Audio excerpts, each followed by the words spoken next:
Hello snowboarders of the internet, I'm your host Avran LeFeber, and in this video we're going to be reviewing the Drake Squad. This board features minimal camber, which is just good old-fashioned traditional camber. So from contact point to contact point you have that arc of traditional camber. That's going to give you all the load, pop, snap, and drive out of this board. This board is available in 153, 156, 159, and 160 wide. I rode this board at Copper Mountain on a day that was sunny, bluebird, cold temps, zero wind, and leftover pow all over, and I rode it with my Rome Black Label bindings and my K2 Thraxis boots. The beauty of this deck is that it feels like a board you've ridden 100+ times. You got slightly softer tips, and that goes to about 3 inches back from the contact point. Then it stiffens up through the middle with an abundance of torsional flex. Now, is it the stiffest thing out there? No. Is it the softest thing out there? No. It really truthfully feels like a middle of the road deck. And what you get out of stability is a more moderately stable midsection that, unless you're in really rutted out terrain, it's not going to get knocked around. The tips, on the other hand, at high speeds tend to flap, and you do feel some of that chatter resonate back underfoot. Realistically, this is a board you don't have to always keep your knees bent preparing for that next jarring hit. But if you do ride with your knees bent all the time, which you should be, you won't have a problem with it. With this board having that micro camber, it's very easy to load up, and once you do, you roll back on the tail.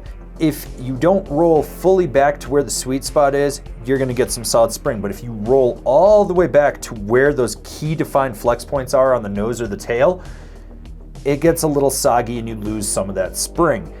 This means that the board is only poppy to a point, and if you take it past that point, like I said, it gets soggy. Now, when it comes to jumps, small to medium jumps are really where this board will shine, and like I said, if you overload it and roll back on that flex point, it's not going to give you as much snap off the lip. But if you let the lip throw you and pop last minute, you're probably going to be able to boost. And if you're a competent rider, I wouldn't worry about hitting bigger features. Just understand that those flex points, if you land a little deep, you're gonna wheelie out or you're gonna just wash out with it.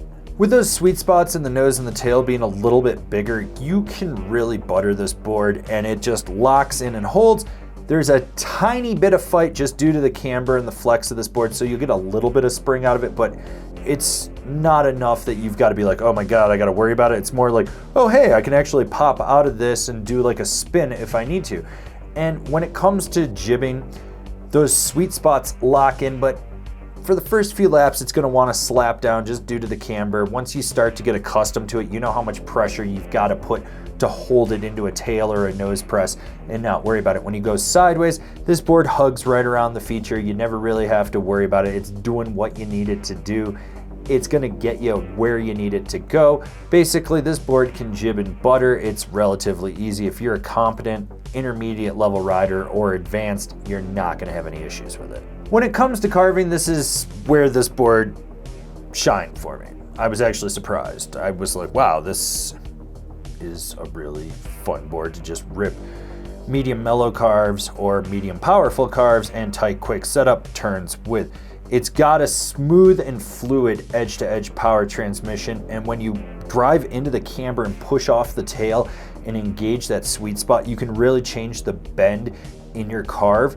And if you really want to lay it over, it'll handle it every now and then. It's not something I would recommend just trying to Euro carve with all the time, but for when you do need to impress someone or yourself, you don't have to worry about it. Like I said, it's just got a fluid and smooth edge-to-edge power transfer. It just feels like an old school snowboard you've ridden 100 times, and you know how it's going to react on edge. And when it is on edge, it just feels secure and locked in. Who's this board for? The all-mountain freestyle guy that does a little bit of everything. As I've previously said in this review, it just feels like an old school snowboard that you've ridden 100 times, and the more I rode it, the more I enjoyed it. It doesn't excel at any one thing, it's just consistent. You know what you're gonna get. It's got a little bit of spring, it's got a little bit of play, it's good on edge, it's just a board you can take out and go ride the whole mountain and not really worry about it. There's nothing mind-blowing about it, there's no real bells and whistles with it. It's just an old school, camber dominant, good side cut snowboard. Comparable boards. the Ride Shadow Band, the Rosinal Revenant.